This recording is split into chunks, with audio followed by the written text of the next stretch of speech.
السلام ورحمۃ اللہ وبرکاتہ۔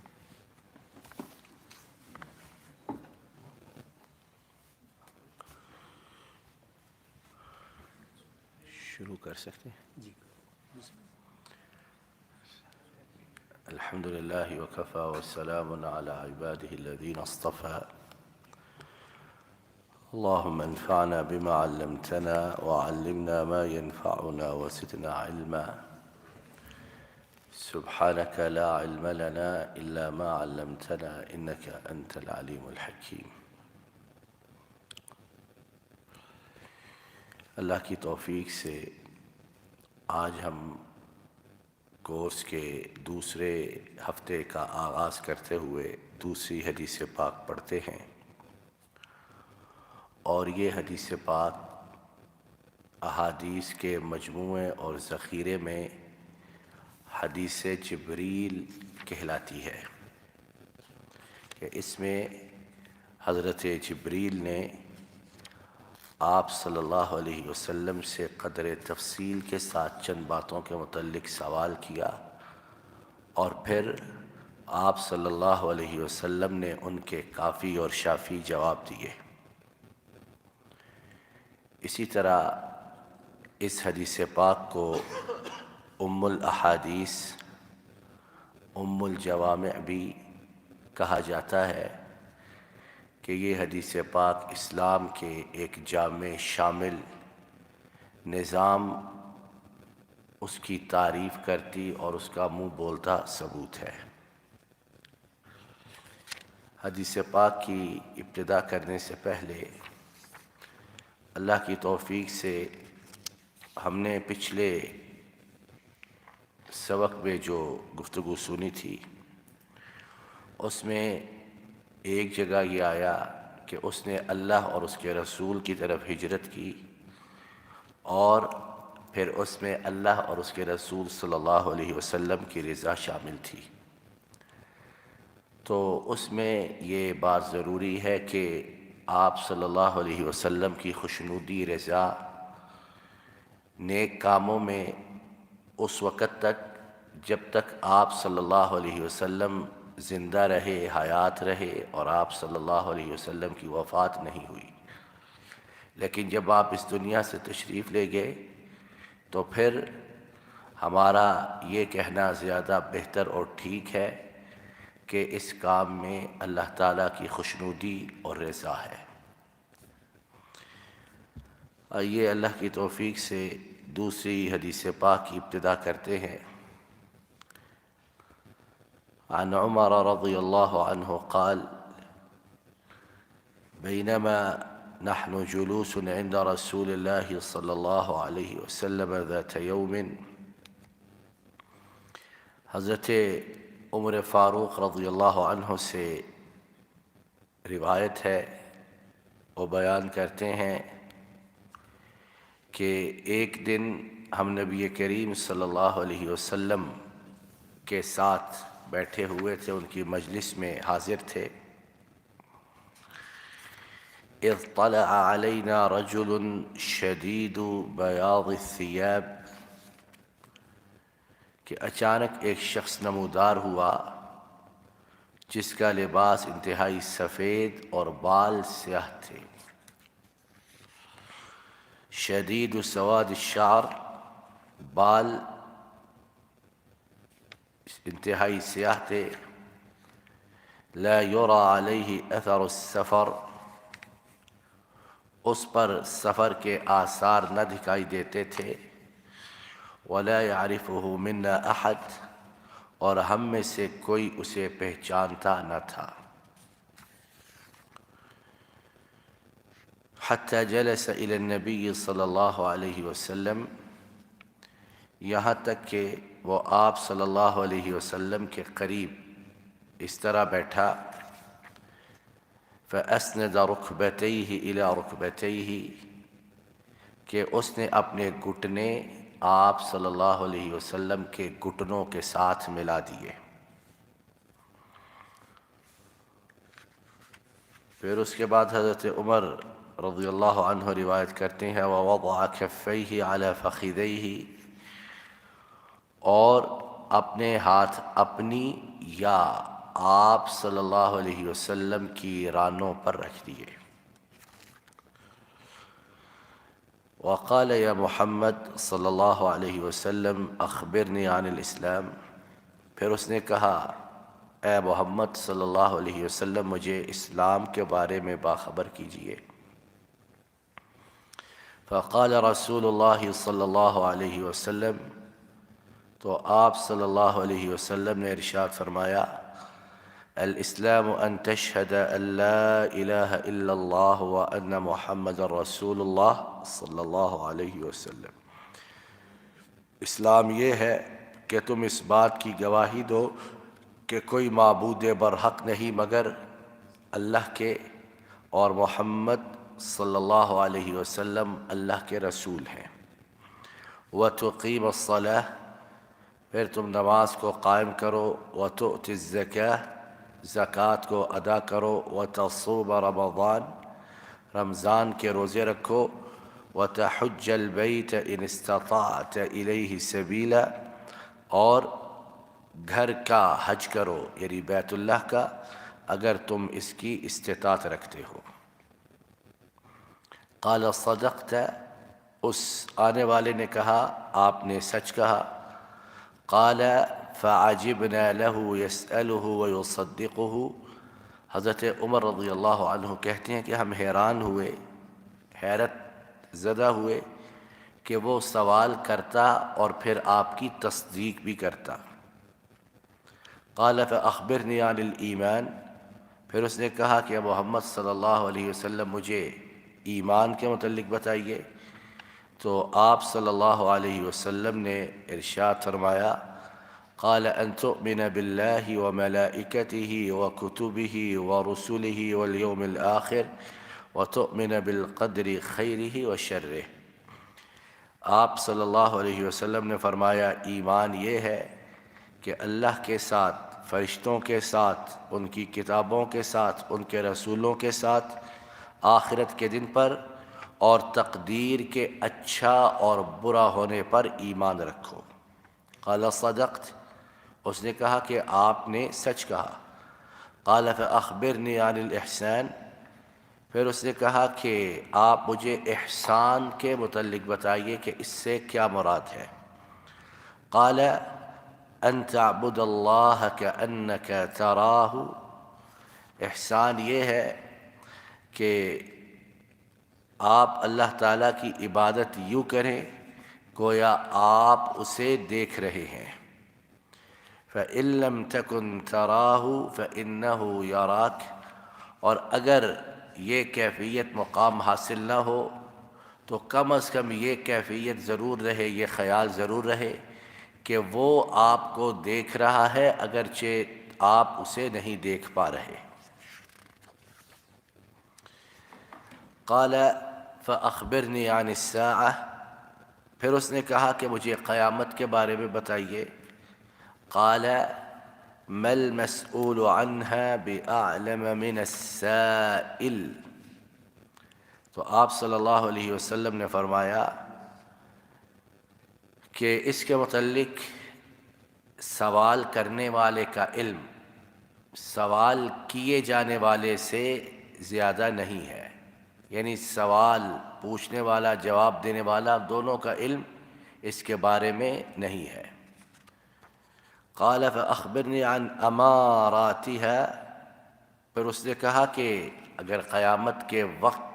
کا تعین نہیں، پتہ نہیں تو اس کی چند علامتیں ہی بتا دیں۔ تو آپ صلی اللہ علیہ وسلم نے فرمایا ان تلد الامۃ ربتها، اس کی علامات میں یہ کہ لونڈیاں اپنے مالکوں کو جنم دینے لگیں۔ وَأَن تَرَى الْحُفَاةَ الْعُرَاةَ الْعَالَةَ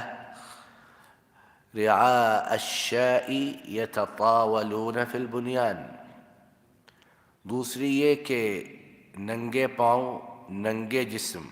تنگ دست لوگ بکریوں کے چرواہوں کی طرح کے، یا بکریوں کے چرواہے کہ وہ عمارتوں کی تعمیر میں حد سے تجاوز کرنے لگے، ایک دوسرے سے مقابلہ کرنے لگے۔ ثم انطلق، اس کے بعد وہ سائل سوال پوچھنے والا چلا گیا. فلبثت مليا، کچھ وقت گزرنے کے بعد آپ صلی اللہ علیہ وسلم نے فرمایا: یا عمر اتدری من السائل، اے عمر رضی اللہ عنہ کیا جانتے ہو یہ سائل کون تھا؟ تو حضرت عمر رضی اللہ عنہ نے عرض کی: قلت اعلم، اللہ اور اس کے رسول صلی اللہ علیہ وسلم جانتے ہیں. تو آپ صلی اللہ علیہ وسلم نے فرمایا: فإنه جبریل اتاکم یعلمکم دینکم، یہ جبریل تھے جو تمہیں تمہارا دین سکھانے آئے تھے. یہ حدیث پاک جس طرح کہ ہم نے پہلے سنا حدیث جبریل کہلاتی ہے، اسی طرح ام الجوامع، ام الاحادیث اور ام السنہ بھی کہلاتی ہے کہ انتہائی زیادہ جامع معنی کمپریہنسو، اور اس میں اسلام کی بنیادی اساسی باتوں کو قدر تفصیل کے ساتھ سوال و جواب کی صورت میں بیان کر دیا گیا ہے. آئیے باقی بچنے والے چند لمحات میں اللہ کی توفیق سے نمبروں کے ساتھ یہ سنتے ہیں کہ ہم اللہ کی توفیق سے اس حدیث پاک سے کیا حاصل کرتے اور اپنے آپ کو کس طرح خیر و برکت اور دینی دنیاوی فوائد سے مالا مال اور بہرہ ور کرتے ہیں.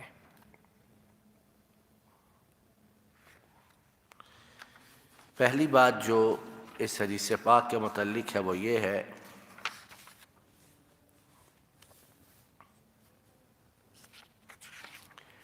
کہ یہ حدیث پاک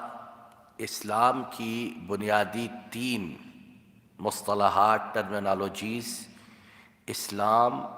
ایمان اور احسان کے متعلق ہے، اور تینوں مصطلحات میں، تینوں الفاظ اور کلمات میں فرق ہے، اور یہ فرق اس حدیث پاک سے واضح ہے جسے نبی کریم صلی اللہ علیہ وسلم نے اس حدیث پاک میں بیان کیا ہے. اسلام کے 5 ارکان ہیں: توحید و رسالت، نماز، روزہ، زکوٰۃ اور حج. جبکہ ایمان کے 6 ارکان ہیں: اللہ پر، ان کے فرشتوں پر، ان کی کتابوں پر، ان کے رسولوں پر، آخرت کے دن پر اور تقدیر کے اچھا اور برے. تو ایمان کے 6 ارکان، اسلام کے 5، اور احسان یہ کہ بندہ انتہائی دلجمی سے، یکسوئی سے، توجہ سے، پوری کنسنٹریشن سے اللہ تعالیٰ کی عبادت کرے گویا انہیں دیکھ رہا ہے. اور اگر یہ کیفیت نہیں تو کم از کم اس کے دل میں اللہ کا اتنا خوف ہو کہ اللہ تعالیٰ تو اسے ضرور دیکھ رہے ہیں، اور حقیقت میں وہ دیکھ بھی رہے ہوتے ہیں. یہاں ایک بات سمجھتے چلتے ہیں کہ عام طور پر ہماری شریعت میں، قرآن و سنت میں جب اسلام اور ایمان کا لفظ آتا ہے تو جب ایک لفظ آئے تو اس سے دونوں مراد ہوتے ہیں. جب ایک لفظ آئے تو اس سے دونوں مراد ہوتے ہیں. مثال کے طور پر ایک جگہ ایمان کا لفظ آیا اور اسلام کا نہیں آیا تو اس سے اسلام بھی مراد ہوتا ہے. اور جب دونوں لفظ اکٹھے آ جائیں تو اس وقت دونوں کا معنی مختلف ہوتا ہے. اور اس کی مثال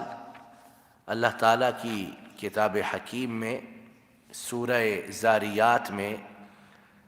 اللہ تعالیٰ نے قوم لوط کا قصہ بیان کرتے ہوئے فرمایا 27ویں پارے کی ابتدا میں: فَأَخْرَجْنَا مَنْ كَانَ فِيهَا مِنَ الْمُؤْمِنِينَ فَمَا وَجَدْنَا فِيهَا غَيْرَ بَيْتٍ مِّنَ الْمُسْلِمِينَ. وہاں بستی میں جو مومن تھے ہم نے انہیں نکال دیا، پس ہم نے وہاں مسلمانوں کا صرف ایک ہی گھر پایا.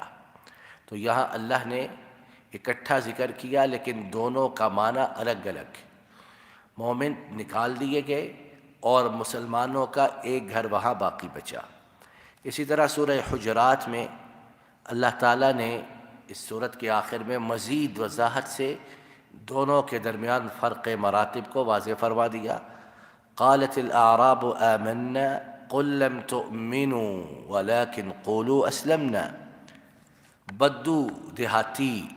اے نبی کریم صلی اللہ علیہ وسلم آپ کے پاس آتے ہیں اور کہتے ہیں کہ ہم ایمان لائے، تو آپ کہہ دیجئے کہ تم ایمان نہیں لائے، تم اسلام لائے ہو۔ تو اس سے ہمیں معلوم ہوا کہ دونوں لفظ اکٹھے ذکر ہوں تو دونوں میں فرق ہے، اور اگر دونوں میں سے ایک آئے تو عموماً دوسرا اس میں شامل ہوتا ہے، جس طرح لفظ فقراء و مساکین ہے۔ فقراء و مساکین اکٹھا آئے تو پھر دونوں میں فرق ہے، اور اگر فقراء بولا جائے تو عام طور پر اس میں مساکین شامل ہوتے ہیں۔ ایمان اور اسلام کی اس تعریف ڈیفینیشن سے ہمیں معلوم ہوا کہ ایمان اسلام سے اوپر کا درجہ ہے، ایمان اوپر ہے، پھر اس کے بعد اسلام ہے۔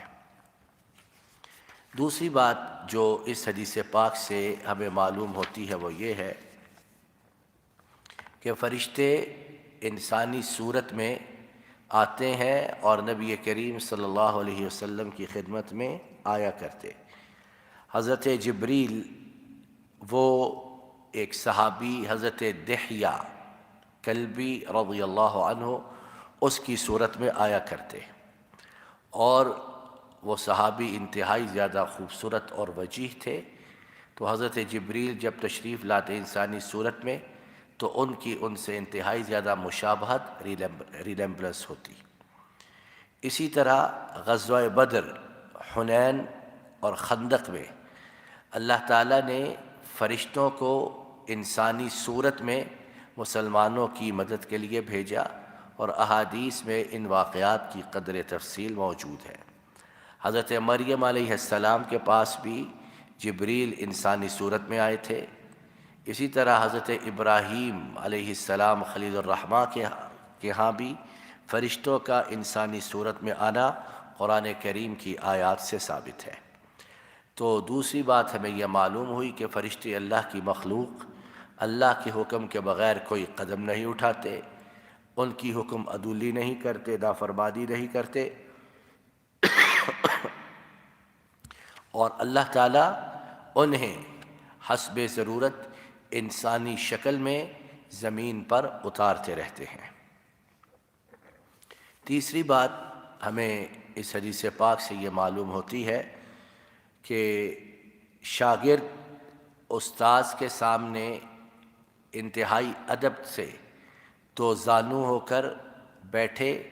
تاکہ فرق مراتب سے پتہ چلے کہ معلم استاد کون ہے اور شاگرد کون ہے، اور اللہ تعالیٰ ہدایت دے اور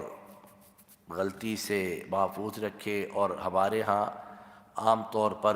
جو معلمین اور مدرسین اور اساتذہ کے ساتھ طلبہ بدتمیزی کرتے ہیں، ان سب سے ہمیں چھٹکارا عطا فرمائے۔ یہ معلم اگر ٹھیک بات کہنے والا مخلص ہو اور سیدھی راہ کی طرف رہنمائی کرنے والا ہو، کاروبار و آسمان کی مخلوق، سمندر میں مچھلیاں اور زمین پر رینگنے والی چونٹیاں بھی دعائے خیر کرتی ہیں، تو کہ با ادب با نصیب۔ اور کتنی دفعہ ہم نے دیکھا ہے کہ انتہائی نالائق طالب علم صرف اپنے ادب و احترام کی وجہ سے استاذ کے دل میں گھر کر لیتا ہے، اور استاذ اس کی علمی کمی کوتاہیوں کو معاف کر کے اس کے ساتھ اچھا برتاؤ کرتا اور اسے اپنی توجہ کا مستحق سمجھتا ہے۔ جبکہ دوسری طرف یہ بھی دیکھنے میں آتا ہے کہ انتہائی لائق، ذہین و فطین، جینیس اپنی بد تہذیبی اور بدتمیزی کی وجہ سے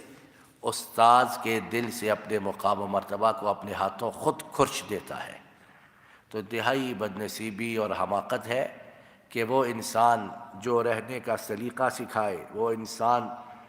جو دنیا سے آشنا کروائے، وہ انسان جو اللہ کی طرف متوجہ کروائے اللہ کے فضل و کرم سے، اس کے ساتھ انسان بد تہذیبی کرے۔ تیسری بات جو ہمیں اس حدیث پاک سے معلوم ہوتی ہے وہ یہ ہے کہ تعلیم و تربیت کا ایک انتہائی بہترین طریقہ اور انداز سوال و جواب ہے۔ عام طور پر جو کامیاب معلم مدرس ٹیچر ہیں وہ کلاس میں سوال و جواب کی صورت میں گفتگو کرتے ہیں. ویسے لیکچر جھاڑ دینا گھنٹہ 1.5 گھنٹہ آدھ گھنٹہ اس سے طلباء کی توجہ مرکوز نہیں رہتی ہے. لیکن جب بار بار معلم استاذ کلاس میں رک کر سوال پوچھے کہ فلاں تم بتاؤ اس کا کیا جواب ہے، فلاں تم بتاؤ میں کیا کہہ رہا ہوں، تم بتاؤ تمہارا کیا خیال ہے، تو اس سے تمام طلباء کی توجہ مرکوز رہتی اور وہ ایک دم چوکنے ہو کر اور ایک دم سستی غفلت سے دور ہو کر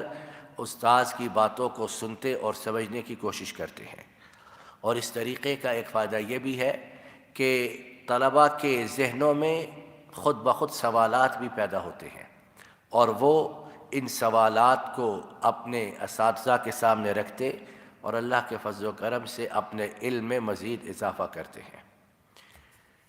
چوتھی بات جو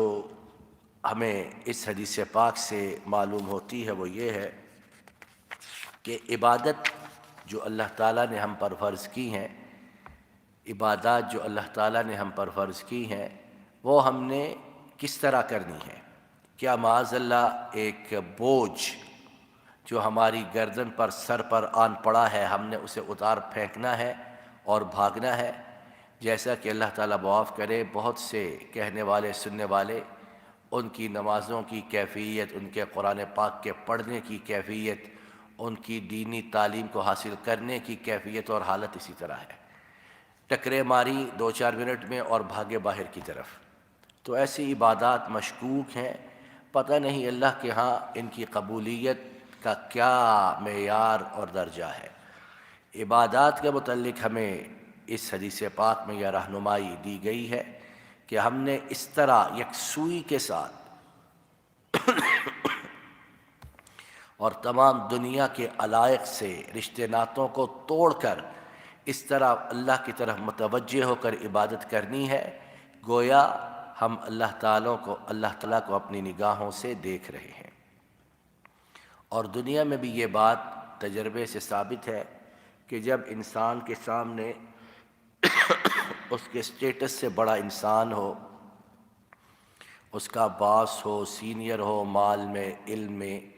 جاہ و جلال میں بڑا ہو، تو انسان انتہائی مؤدب بن جاتا اور ہر چیز سے قطع تعلق اختیار کر کے اس سے گفتگو کرتا ہے. لیکن دیکھی حضرت انسان کی بدقسمتی کہ اللہ جو تمام بڑوں کے بڑے ہیں، بادشاہوں کے بادشاہ ہیں، شاہوں کے شہنشاہ ہیں، ان سے گفتگو کرتے ہوئے اور ان کی عبادت کرتے ہوئے ہم میں سے بہت سے اتنے بے خیال اور اپنے خیالوں میں گم ہوتے ہیں کہ اکثر کو پتہ ہی نہیں ہوتا کہ نماز کی کون سی رکعت ہے، اکثر کو پتہ ہی نہیں ہوتا کہ امام صاحب نے کیا پڑھا ہے، اکثر کو پتہ ہی نہیں ہوتا کہ رکوع و سجود میں کتنی تسبیحیں کی ہیں. تو انتہائی زیادہ بدقسمتی کی بات ہے کہ بندہ عبادت کے لیے آئے بھی، وقت بھی نکالے، اپنے مشاغل کو چھوڑے بھی اور پھر توجہ کے ساتھ نہ کرے تو گویا اپنے آپ کو انتہائی زیادہ خوش قسمتی سے محروم کر رہا اور اپنے آپ کو اللہ کی رحمت اور ان کی طرف سے نازل کردہ برکتوں سے دور لے جا رہا ہے. پانچویں بات جو اس حدیث پاک سے ہمیں معلوم ہوتی ہے وہ یہ ہے کہ قیامت کے قائم ہونے کا علم اللہ کے سوا اور کسی کو نہیں ہے. اور سورہ لقمان کی آخری آیت کریمہ میں اللہ تعالیٰ نے جن 5 چیزوں کے علم کا ہر طرف سے 5 قسم کے علوم کی ہر طرف سے نفی کر کے صرف ان کی نسبت اپنی طرف کی ہے، ان میں سے پہلی چیز اللہ تعالیٰ نے یہ فرمائی کہ قیامت کے قائم ہونے کا علم اللہ تعالیٰ کے سوا کسی کو معلوم نہیں ہے. ہمارے ہاں عام طور پر جو اٹکل پچو اور عام طور پر جو ٹامک ٹوئیاں مارتے ہیں 2025 میں، 2022 میں بھی کہتے تھے کچھ سال پہلے، 2035 میں، فلاں دن، فلاں سال، فلاں مہینے، کچھ پتہ نہیں کسی کو. جب روئے زمین پر موجود سب سے اعلیٰ، افضل، برتر، بہتر، بڑھیا انسان نبی کریم صلی اللہ علیہ وسلم کو کچھ علم نہیں، اور خود وہ حدیث پاک میں بھی اس کا اظہار کرتے ہیں، اور اس سے پہلے قرآن پاک کی متعدد آیات میں اس چیز کا اظہار موجود ہے، تو پھر ہم کس طرح لوگوں کی باتوں میں آ کر یا بیوقوفوں کی باتوں کو سچ مان کر قیامت کے وقت کا تعین کرتے اور اسے مقرر کرنے کی لا حاصل جستجو اور کوشش کرتے ہیں۔ اور اس کے چھپائے جانے میں ہمارے لیے بہت بڑی حکمت ہے۔ جس طرح موت کا وقت انسان سے چھپایا گیا کہ کہیں اس کے غم میں ہی انسان ہلکان نہ ہو جائے، اس کے غم ہی میں انسان دنیا کے کاموں سے قطع تعلقی نہ کر لے، اسی طرح قیامت کے قائم ہونے کا وقت اسے بھی ہم سے خفیہ اور پس پردہ راز میں رکھا گیا، تاکہ کوئی انسان اس کے غم میں ہلکان ہو کر اپنی دنیا، اپنی معیشت، اپنا بال بچہ، آل اولاد اور اپنے دوسرے کاموں کو تباہ و برباد نہ کر لے۔ کتنی باتیں ہو گئی ہیں؟ چھٹی ہے۔ اب چھٹی بات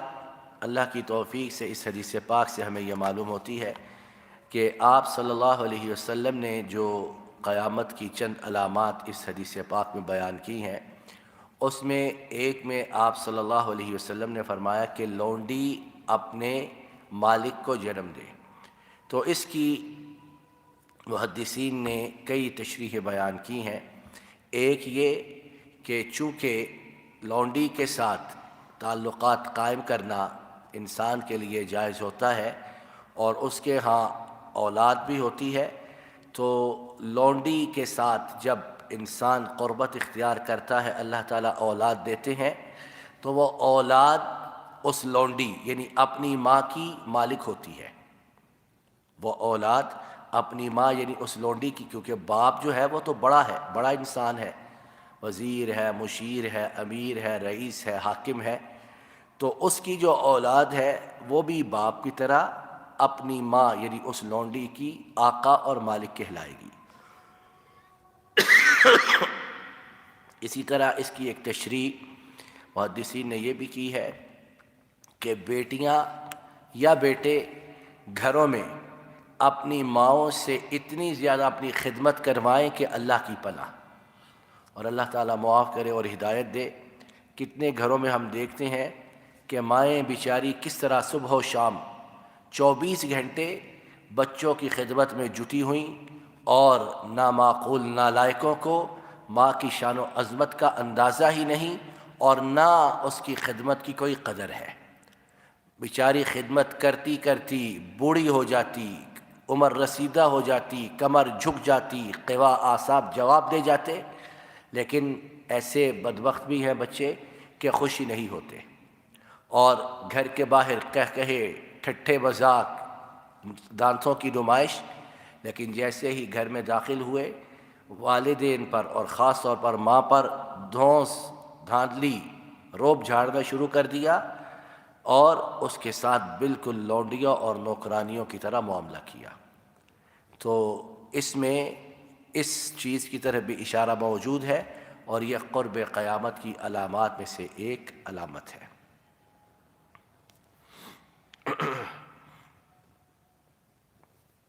اس کے علاوہ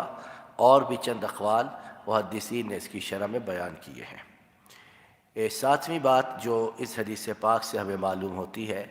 کہ ایک علامت آپ صلی اللہ علیہ وسلم نے قرب قیامت کی یہ کی کہ انتہائی مفلس، نادار، قلاش، فقیر لوگ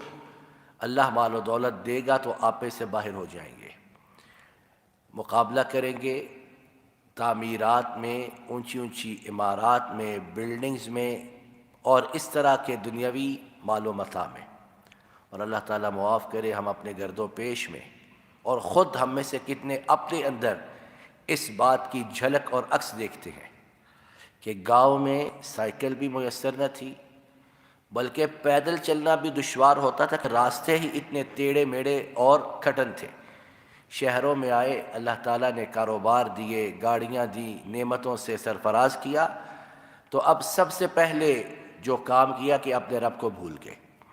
اور اس تمام مال و دولت کو اپنی عقل کل کا، اپنی قوت فیصلہ کا، اپنی پالیسیز کا نتیجہ سمجھنے لگے۔ اور اگر کوئی کہہ دے کہ یہ اللہ کا فضل ہے یا اللہ نے تم پر رحم کیا ہے، تو بعض بیوقوف بہت بگڑتے ہیں کہ اللہ کا اس میں کیا کمال ہے، میں سیلف میڈ ہوں، میں نے یہ کیا، میں نے وہ کیا، میں اس طرح پڑھا، میں نے اس طرح کام کیا۔ تو انتہائی زیادہ کمینگی کی، اور اللہ کو معاذ اللہ یہ دعوت دینے والی بات ہے کہ اللہ مجھ پر عذاب نازل کر، میں اس قابل ہی نہیں کہ تیری نعمتوں کا شکر ادا کروں یا تیری نعمتوں کے قابل ہو جاؤں۔ تو جب بھی اللہ تعالیٰ مال و دولت دے، عزت دے، منصب دے، علم دے، تو ہم مزید اللہ کے سامنے جھکیں، مزید شکر گزار بنیں، تاکہ وہ ہم پر اپنی رحمتوں کی برکھا مزید برسائے۔ لَإِن شَكَرْتُمْ لَأَزِيدَنَّكُمْ، اگر تم نے شکر کیا تو نعمتوں میں اضافہ ہوگا، اور اگر کفران نعمت کیا، ناشکری کی، تو پھر ان کا عذاب بھی بہت شدید ہے۔ تو یہ 7 باتیں اپنی زندگی کی تاریک راہوں کو ان سے منور کرنے کی توفیق عطا فرمائے۔ وصلی اللہ علی نبینا محمد وعلی آلہ وصحبہ اجمعین۔